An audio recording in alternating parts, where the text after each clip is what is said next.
Assalamualaikum warahmatullahi wabarakatuh. Perkenalkan, nama saya Rika Miliani dengan NIM 24 dari Busbah. Nah, jumpa lagi bersama saya untuk melanjutkan hasil literasi dari minggu sekarang ini ya.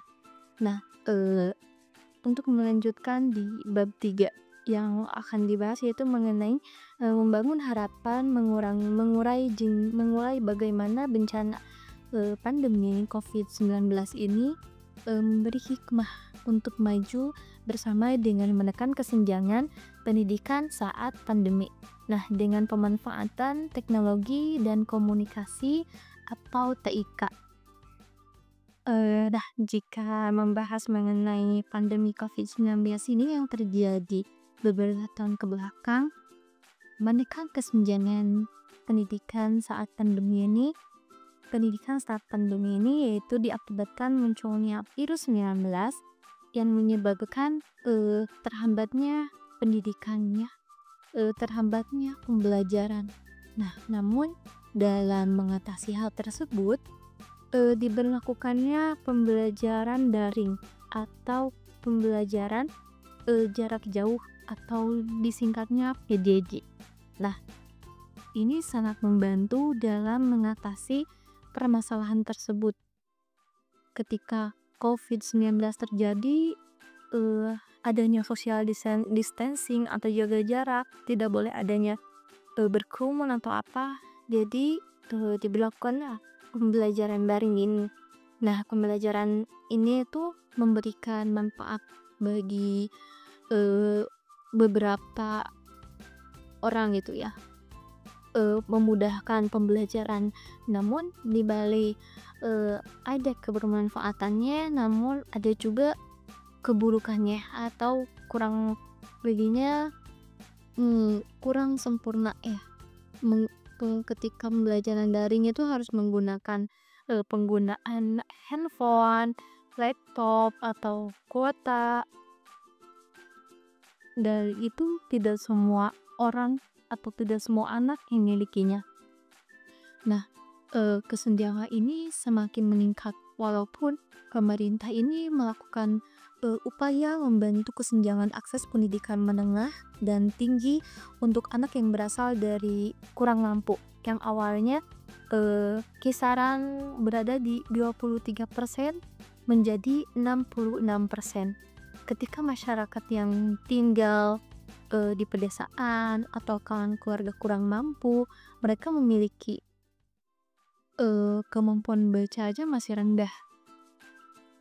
Dalam pendidikan pun sama ya, sehingga faktanya ternyata mutu pendidikan ini ditentukan oleh faktor sosial ekonomis.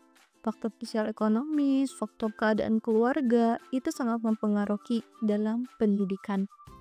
Nah, lalu pembelajaran digital untuk menekankan kesenjangan tersebut ini yakni di masa pandemi secara teoritis ya, pembelajaran daring ini merupakan terobosan baru atau temuan baru untuk mempermudah pembelajaran ya, besar yang sangat membantu gitu ya untuk memfasilitasi pertukaran informasi dan keterampilan. Nah, akan tetapi ternyata pembelajaran bagi siswa ini menjadi kurang memperhatikan. Jadi siswa itu ketika pembelajaran daring berlangsung ya, siswa menjadi kurang memperhatikan pembelajarannya saat guru menerangkan ketika di Google Meet atau di Zoom gitu ya. Guru-guru, siswa-siswa kayak masing-masing gitu ya.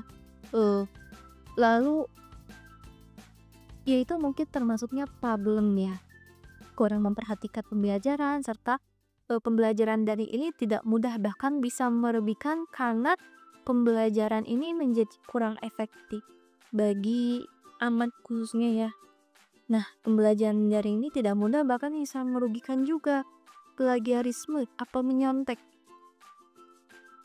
Ketika pembelajaran daring berlangsung atau pembelajaran jarak jauh ini berlangsung, ini sangat memudahkan bagi anak untuk menyontek, sehingga guru juga perlu kreatif dan inovatif dalam pembelajaran gitu ya.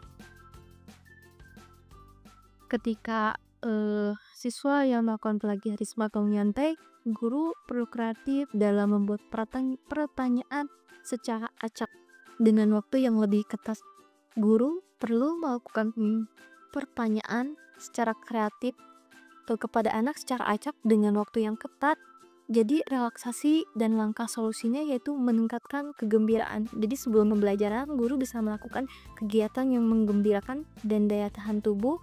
Lalu mobilitas terbatas dalam rumah membuat guru itu, siswa dan orang tua membutuhkan gerakan dan olahraga tambahan, sehingga baik juga jika dalam setiap memulai pembelajaran terlebih dahulu yaitu melakukan kegiatan olahraga gitu ya, seperti bisa juga melakukan ice breaking dulu gitu ya. Jika di negara lain, sekolah swasta merupakan alternatif untuk orang tua menambahkan nilai yang lebih tinggi atau yang lebih dari sekolah negeri. Maka di Indonesia ini kebalikannya. Justru sekolah swasta ini secara umum lebih tertinggal dibanding sekolah negeri, sehingga usulan untuk kebijakan alternatif dan perkuatan sekolah swasta menjadi penting dan relevan untuk meningkatkan perwujudan mencerdaskan kehidupan bangsa tanpa membedakan satuan pendidikannya. Sementara itu, perkembangan global ini telah melahirkan adidaya baru yang penting untuk dipelajari. Pembahasan sekilas mengenai potret pendidikan di Cina. Nah, bisa menjadi ikhtiar praktik yang baik untuk membangun sistem pendidikan yang bermutu.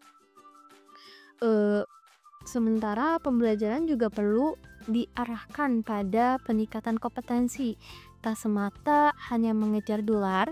Hal ini diulas dalam Quo Vadis, gelar akademis yang diharapkan mampu meningkatkan kesadaran akan pentingnya keterampilan dan kompetensi dibandingkan sekedar mengejar ijazah dan gelar gitu. Hal ini akan semakin lengkap dengan ulasan untuk meningkatkan kebekerjaan lulusan dalam pembahasan strategi meningkatkan kebekerjaan lulusan PT. Mungkin di bab 3 ini dicukupkan sekian. Mohon maaf apabila banyak salahnya. Wassalamualaikum warahmatullahi wabarakatuh.